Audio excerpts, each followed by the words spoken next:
Hey guys, how's it going? We are back with another combo video. Today we are taking a look at Impact Drake. So after a few days of testing and stuff, I tested a lot of stuff. So flat rush, low rush, point, what's the elevate, level. Tested a lot of different stuff, quite a few different ratchets as well. I ended up falling on 460 taper. 460 may sound strange to you considering how much I dislike four-sided ratchets generally. I don't think I've ever recommended a combo with a four-sided ratchet just because there's so many other better options generally most of the time. 960, 760, 770, 560, 570, 360, 160. Generally, I stay away from the four-sided ratchets. However, the way that it lines up with the blade, the points on the four-sided ratchets are, one, not only pretty much covered by the blade, but also help push a little bit more weight into those four contact points. I just like the way that it lines up for this one. I haven't had an issue with bursting. However, if you don't want to use 460, you can swap it out for something like 960 if you wanted to, or 160. I like 460 on it. It feels pretty balanced. Like I said, it just lines up well with the contact points. And then taper, you could swap this out for something else. If you have tapered on a different blade and you're building a deck and you don't want to put taper on this, you could try Unite. Unite's pretty similar, although I did find that with Unite, because of how much more rounded it is, and the sort of the weight of this, it does tend to self-KO a little easier than taper does. You could also do Elevate, which I thought was pretty decent, although a little bursty, or Point, which I also liked Point, but sort of end game, you sort of lose the aggression, and especially if it ends up on the point and it just sort of it sort of just dies off. So taper was ultimately what I ended up liking the most. I did try most of the other ones. If you guys have found a combo that you really like, feel free to drop it in the comments, but this is what I ended up deciding on. So we're going to throw it up against a few things. We've got some wizard rods and some defense and obviously rod on ball. First up, we're going to throw it against Silverwolf on 960 hexa.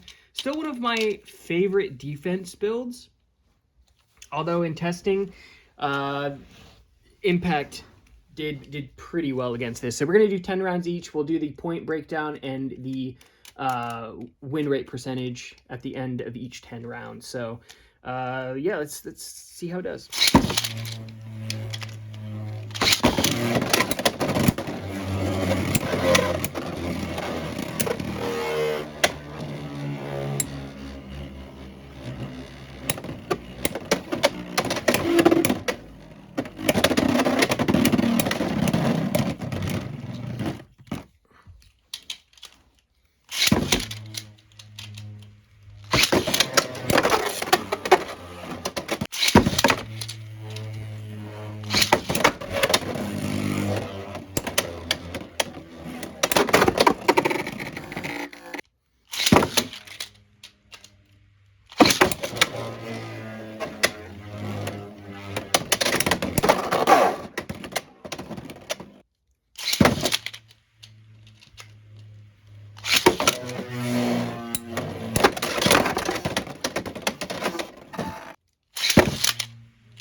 All right, so it did pretty well against Silverwolf.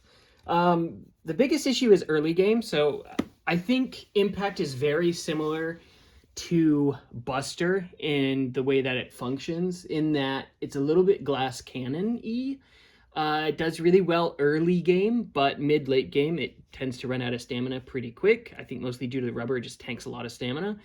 But it does good. If you can get good early game hits, there's a good chance that you'll get a KO. So for that reason, I think it's very similar to Buster. I think effectively, if you're running Buster, I would replace it with this. I think this is a safer option with Buster. It suffers from similar issues, but I do think it has better stamina than Buster overall. And I think functionally it works just as well. So moving on, let's do Wizard Rod on 570 Hexa, probably the most common defensive build for Wizard Rod. So we'll see how it does against this. 10 rounds, of course.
All right, so it did relatively well against Wizard Rod on Hexa as well. I think it did less well. I don't have the stats on me, but you guys see it on screen. I think it did less well against Wizard Rod. Wizard Rod obviously a little bit heavier and a little tankier, I think, than Silverwolf. But moving on, we've got Wizard Rod on 960 ball. Obviously, the most common Wizard Rod combo, one of the most common competitive Beyblade X combos, so let's see how it does against this.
did less well against Wizard Rod on ball, although I think some of the battles there, it was just a bad lineup. So a lot of wall saves and stuff for Wizard Rod on ball. In the testing video, which I did a live stream a couple days ago, if you guys want to check that out, it's like 2 hours long.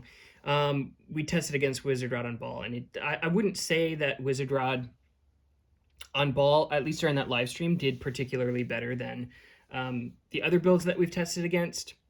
However, that's just the way it goes. Sometimes you get a bad lineup, or you know, part of it, I think, too, could be the height difference between 60 and 70 height. I think just the contact's a little bit different. One thing that I will say about impact is that, like, where the blade makes contact matters. Sometimes when it hits this the rubber parts, it just sort of bounces off. Like, it literally just absorbs the impact, and rather than projecting that impact back out, it just sort of seems to just absorb it and just sort of bounce off. Doesn't really attack effectively always. I think the main contact points that are doing the damage are the metal bits right here. When it just hits rubber, most of the time it's just going to absorb it and sort of bounce off. But overall, I do think it's a really good combo. If you're a big fan of glass cannon builds, I would recommend it. I'm not testing against attack versus attack in this video, but I did do it a little bit on the live stream. I think we tested against Phoenix on point, Phoenix 960 point, and it was basically a coin flip. And I think that's going to be the case with a lot of like the top tier attack combos, like beat, Tyranno beat on like rush, or Phoenix on rush, roar on rush, or low rush. I think most attack versus attack is going to be a coin flip, or it's going to lean in favor of the other attack builds, depending on what it is. Just because of the better stamina. I think Tyranno beat does a pretty good job of mitigating Impact Drake. Obviously, there's not a huge weight discrepancy there, and beat has better stamina overall. And then, like I said, yeah, Phoenix was basically a coin flip. It could go either way, which Phoenix is a little bit more aggressive, I would say, than Tyranno beat. So yeah, attack versus attack, I don't know that this beats out everything else, but it does do pretty well against some of the other rod combos and silverwolf combos and stamina stuff, things like that. So if if you're into the glass cannon builds and you've been running Buster, I would highly recommend trying out Impact Drake. If you guys haven't gotten Impact Drake yet, you guys can check out Spin City Imports. They still have these in stock currently, I believe. Code Nazima gets you a discount. Definitely worth picking up. Not just for the blade, but it also comes with 960 and low rush, which I think are both super great parts. So if you don't have it, grab it. It also comes with the string launcher, which is dope. I've been using the new gunmetal string launcher. It looks cool. So yeah, let me know what you guys think. If you guys have tried this combo, if you guys have been trying other Impact Drake combos, feel free to let me know what they are down in the comments. Subscribe if you guys haven't already for future Beyblade content, and I'll see you in the next one.